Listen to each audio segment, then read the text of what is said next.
Kifuba ddembe olunaku olwaleero amateeka abiri gayisiddwa erya Political Parties and Organizations Amendment Bill Act ate n'eryo erya UPDF Amendment Bill ery'omwaka gwa 2025. Oli kumpuliriza ku mukutu ogwa Point Media UG, ensonga zino tuzenga tuziyitamu okumala kaakati ebbanga, wabula sisuubira nti kineno kyewuunyisizza bannayuganda bangi nnyo okusinziira ku butya olunaku olwaleero Parliament bwegenze maaso okuba nga ekwasaganyizibwa. Olunaku we luggweredde nga Sipiika wa Parliament agisindise mu luwummula Sindai, era nga mu budde obutamanyikiddwa Parliament oboolyawo ejja kuddamu etule, wabula nga mu kaseera kano eri mu luwummula ogwabwe guwedde. Jeno Yoweri Kaguta Museveni okumala kaakati ebbanga wano mu ggwanga erya Uganda agenze maaso okwasaganya ensonga bw'ati ng'agenda maaso okukozesa Parliament okuyisaamu ag'amateeka ye galabeko okuba nga ate gaayagala, wabula newankubadde abali ku ludda oluvuganya gavumenti oba bannayuganda wonna we basinziirira bavaayo okuwakanya oba okugezaako okuwabula mu biki ebyandikyusiddwa okulaba nga amateeka ago gayambako buli omu yenna. Aba NRM olw'okuba balina ennamba nnene ate nga balagiddwa mukama waabwe Jeno Yoweri Kaguta Museveni, bano bagenze maaso okuyisaamu buli kimu kyonna kye baagala. Ebyo by'oyinza okujjukirako bye togikwatako ey'omwaka gwa 2018, kineeno twakirabako n'amaaso gaffe era ne tukiwulira n'amatu gaffe ki ekyali ku fulo ya Parliament ku mulundi ogwo. Aboludda oluvuganya gavumenti bagezaako okuteekawo embeera, ne tulaba n'eggye ly'eggwanga erya Uganda nga liyingidde Parliament okukakasa nti ekyo ekyagalibwa omukulu kye kigenda okukolebwa, wabula tebasobola kubanga ate bawangula newankubadde baateekayo endowooza zaabwe. Gye buvuddeko wano eno ku Coffee Amendment Bill omwaka oguwedde ogwa 2024, aboludda oluvuganya gavumenti era bagezaako okukaayana si etteeka lireme kuyisibwa, wabula wabeerewo ebikyusibwamu. Naye era ababa NRM tebagenda maaso nakubanga bawuliriza kaakati nno olunaku olwaleero ate kyo kibadde kiralamuuko oluvannyuma lw'okubanga ejjo omukulu Hamson Oboa nampala wa gavumenti yavuddeyo n'akakasa era n'ategeeza nti kakibe ki bo aba NRM baasazeewo dda bagenda kuwagira etteeka lino mu ngeri yonna gye lirimu, era we wabaawo obuzibu oba olyawo mu biseera eby'omu maaso bajja kuba babitunuulira babikube mu ttooki babitereeze, naye ng'okusinziira ku ekyo kye baasazeewo bo bagenze maaso okubanga bategeeza nti kakati buli kimu kyonna bagenda kukiyisa. Jjukira nti nno aboludda oluvuganya gavumenti Joel Ssenyonyi kakati ebbanga eriwererako ddala abadde avaayo akitegeeza nti ababakana aba NRM miliyoni 10 ezaagabibwa wiiki eziyiseeko emabega zaabaweebwa okulaba nga bakola ekyo Jeno Museveni kyayagala, era zaabaweebwa mu kubateekateeka okulaba nga bayisa UPDF Amendment Bill Act ey'omwaka gwa 2025 nga kakati eno tekyali bill wabula kakati efuuse etteeka. Wali ku mukutu ogwa Point Media UG tugenda kuba tulaba akatambi ka Joel Ssenyonyi ng'agenda maaso okutegeeza ki kye banazzaako era embeera eno bagenda gezaako okugikkakkanya batya okusinziira nti wali eri mu Parliament basingiddwa amaanyi era tebabadde na kyakkola okuggyako okufuluma okugenda okusinziira nti buli kimu kyonna kyakoleddwa mu bukyamu. Leader of Opposition agamba nti kooti gye bigenda okuggweera. Mu kiseera kyekimu tugenda kuba twongera okuba ttooki mu bimu ku ebyo ebyalabise okuba nga byamenyeddwa, naye ng'ate aba NRM bo balaga nti tebafaayo, buli kimu kyonna bajja kukikola nga we baagala.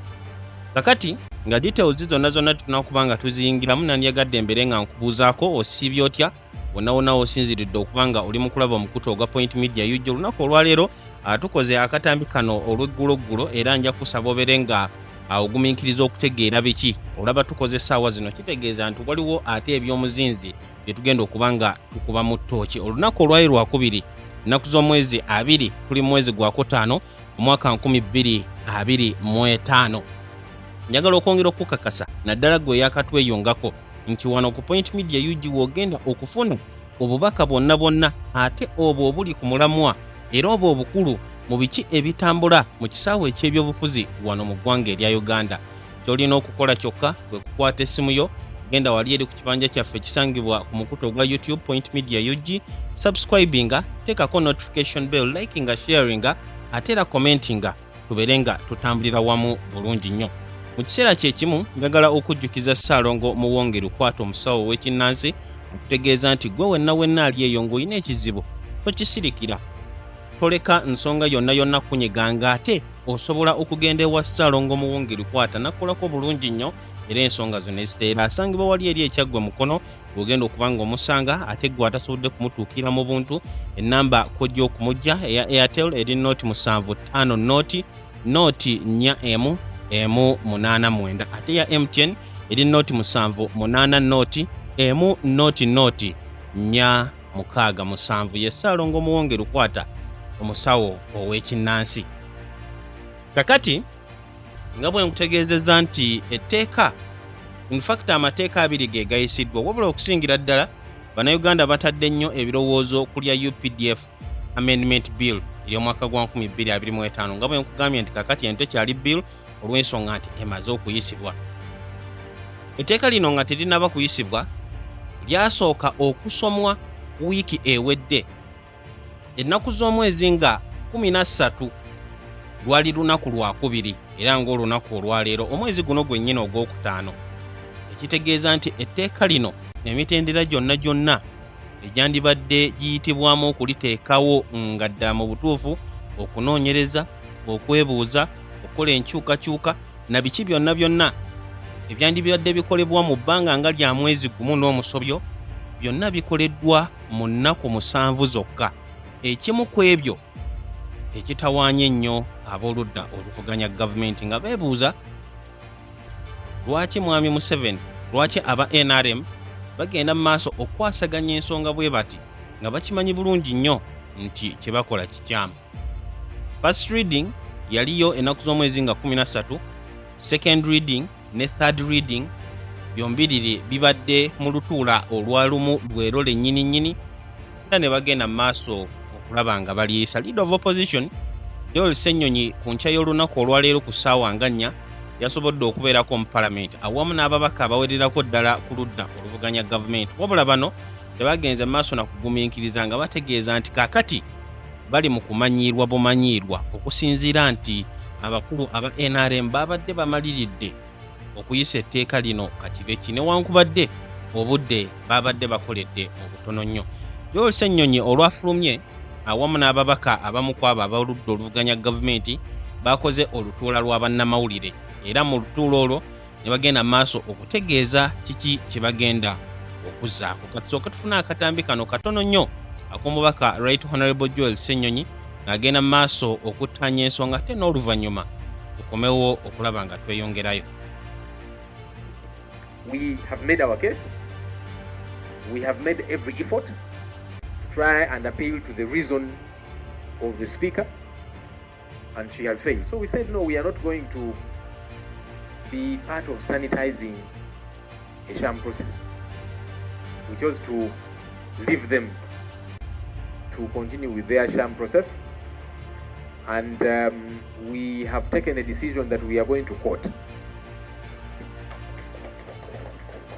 over these matters because we have adequate grounds.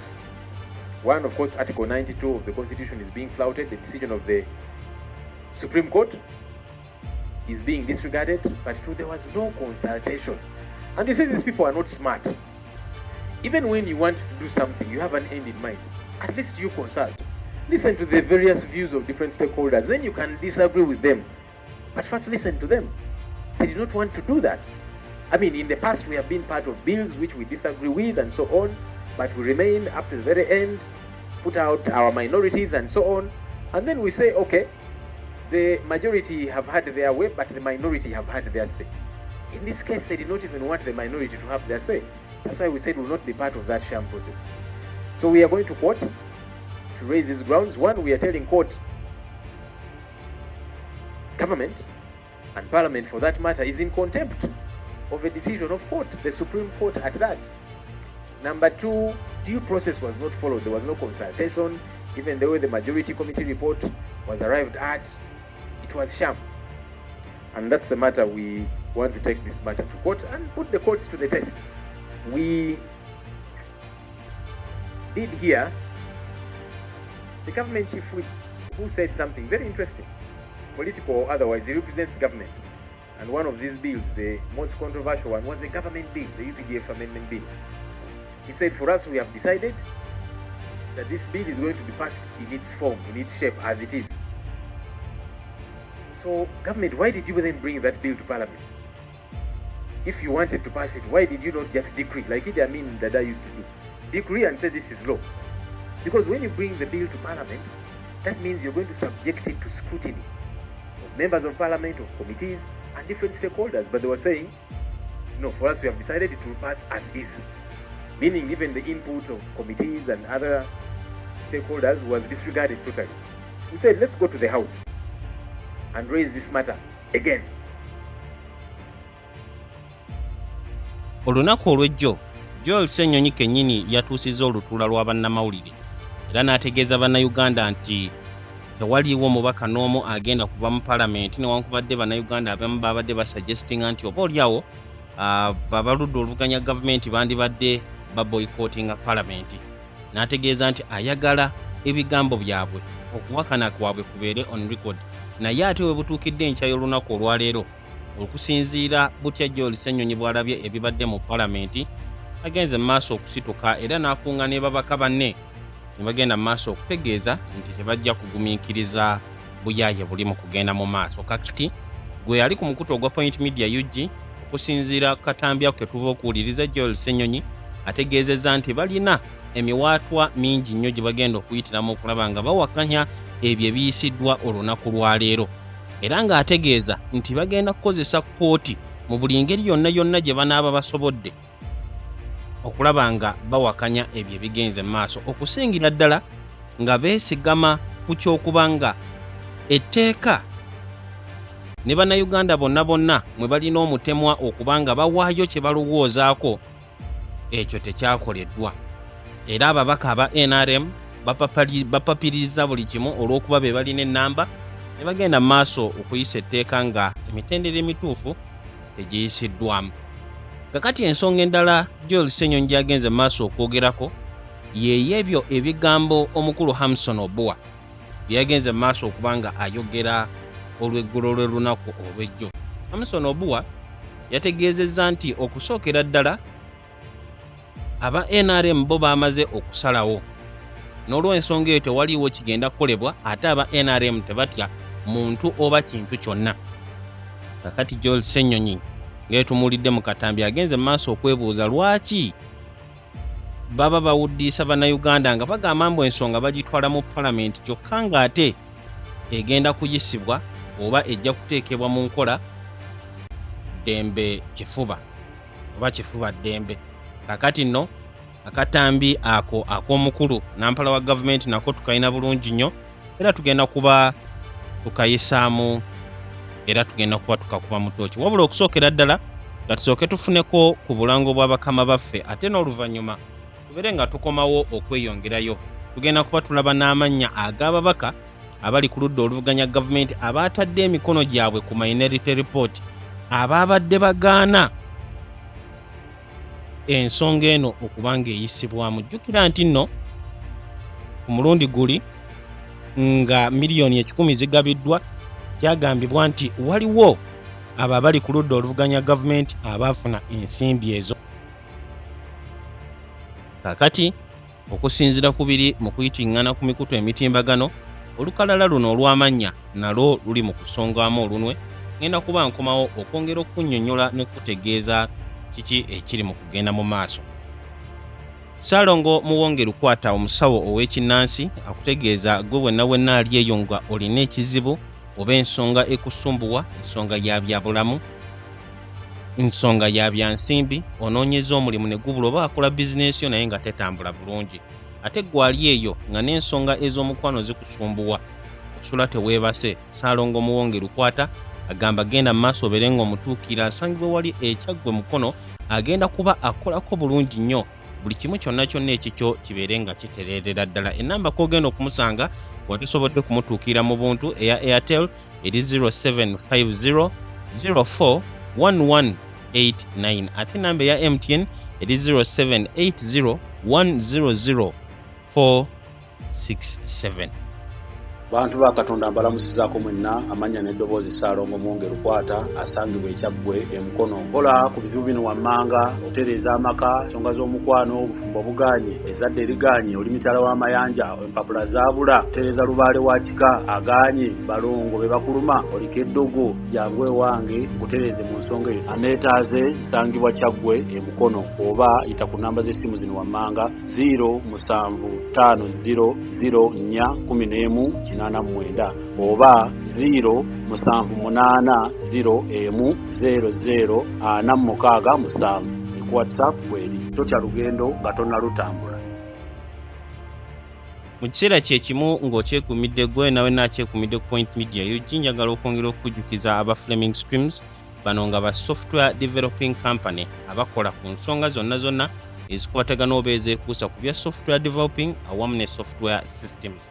Gwe nawe naali eyo ng'olina ensonga, ng'olina ekizibu, ng'olina project gy'oyagala okuba nga ekolebwako, bakutegeeza nti genda mu maaso obeere ng'obatuukira olw'ensonga nti bagenda kuba bakolako mu nkola ey'ekikugu, bagenda kuba kutuusaako services ezituukagana n'omutindo ate ku bbeeyi eyo yennyini ejja mu nsawo yo. Ezimu ku projects bagenda mu maaso kuwasaganya kuliko web awamu ne mobile applications, gwe yeetaaze modern websites, real time systems awamu ne customized dashboards. Byonna ebyo bagenda kuba babikolerako ddala bulungi. Nye namba k'ogenda okubasanga eri noti 7 noti 6 noti 5 noti 0700640450.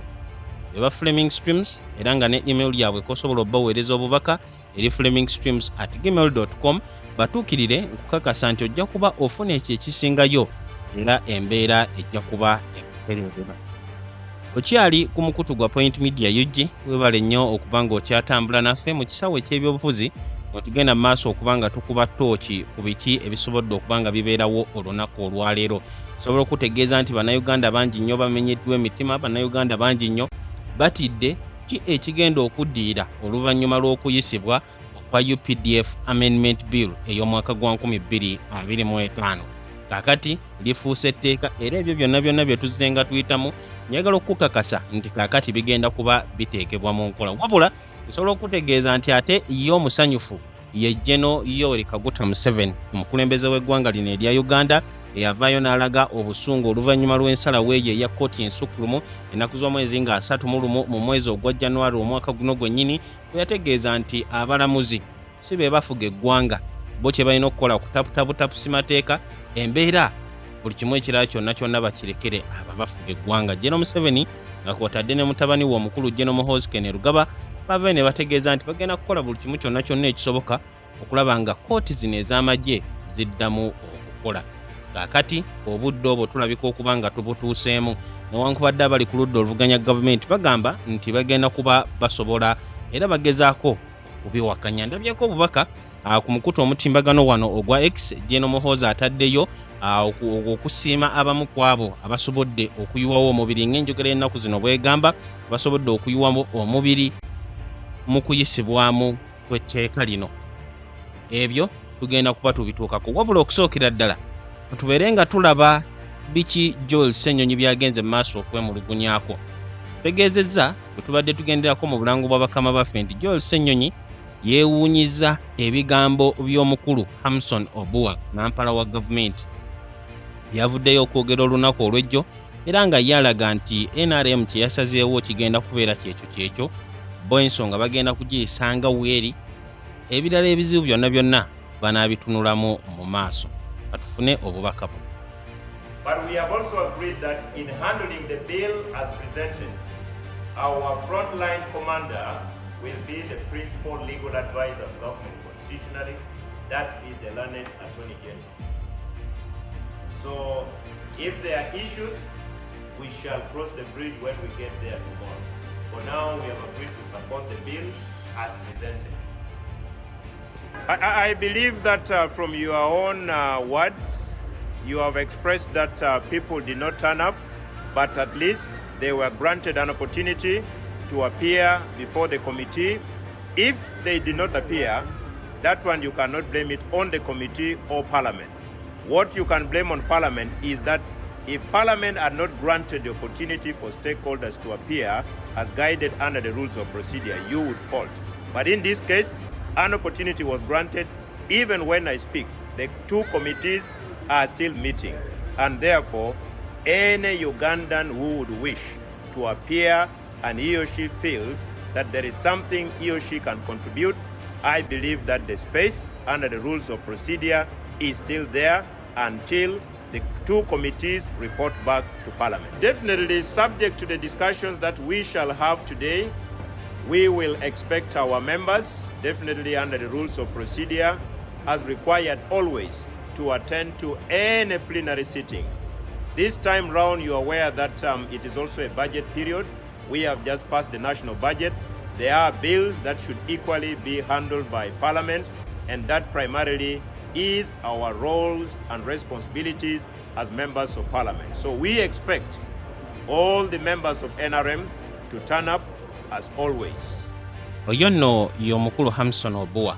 Kusinziira ku ye agamba nti buli kimu kyonna kyakoleddwa mu butuufu bwakyo, newankubadde abantu abamu abayitiddwa mu bukiiko tebaasobodde kugendayo, naye ate baaweereddwa omukisa bo be bataakozesezza mukisa.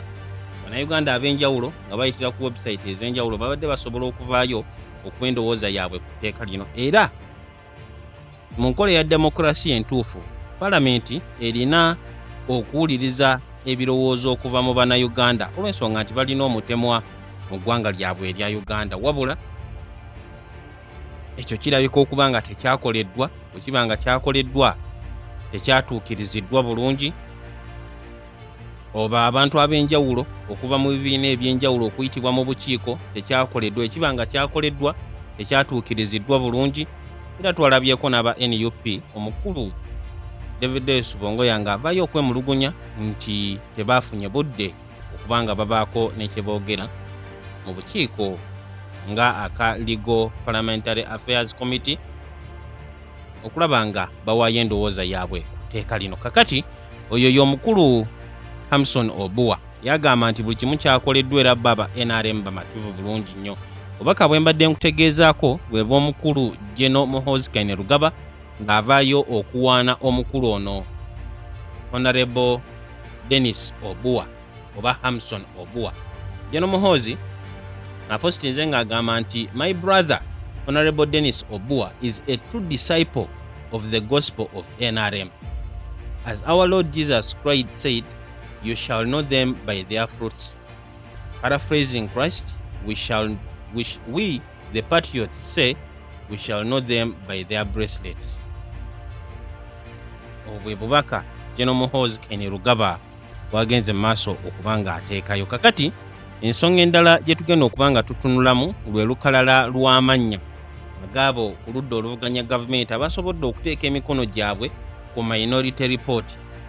Alipoota eva kwaba abali ku ludda oluvuganya gavumenti eyabo abatono, wabula bo okusinziira ku Honorable Jonathan Odur byagenze maaso okuba nga asoma, yabadde ategeeza nti wabeerewo ebikyusibwamu, naye ate nga Hamson Oboa we yategeezezza baba NRM basazeewo etteeka bagende mu maaso okuliyisa nga we liri.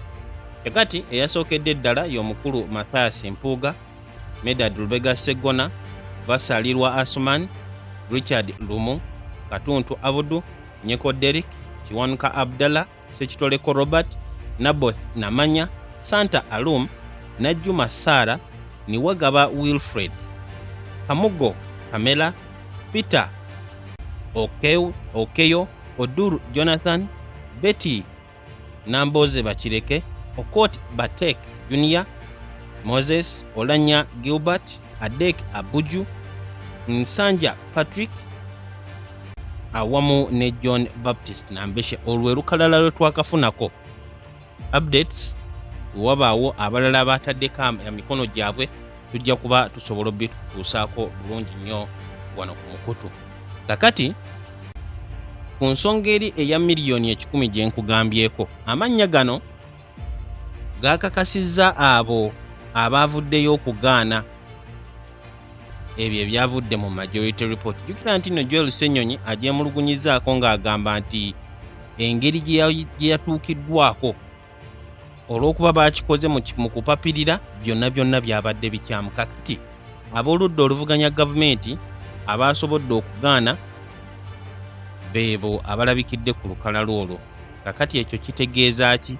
Wali ku Point Media UG tugenda kwongera okukola okunoonyereza, tugenda kuba twongera okutuukako ne updates okuva mu nsonda zonna ku bintu eby'enjawulo nga bwe byasobodde okuba nga tebigenda. Wano nno sigenda kusukkawo embeera bwetyo bweri mu kulabika mu ggwanga erya Uganda, wabula nga kaakati abo ku ludda oluvuganya gavumenti bali mu kwekaabirako oluvannyuma lw'okuba nga waliwo obukwakkulizo era embeera ez'enjawulo ezaateekeddwa mu kakati ekifuuse etteeka UPDF Amendment Bill ezabadde ziteekeddwamu nga ddala mu butuufu okusinziira ku bo balaba nti etteeka lino General Museveni yalireese okunyigiriza ab'oludda oluvuganya gavumenti ku mulundi guno nga kikolebwa mu mateeka. Bigamba nti no kooti zino ez'amagye zibaddewo wabula nga tezikolera mu mateeka, wabula oluvannyuma lw'ensalawo ya kooti ensukkulumu kati General Museveni awamu ne gavumenti bagenze mu maaso okuzikomyawo mu mateeka,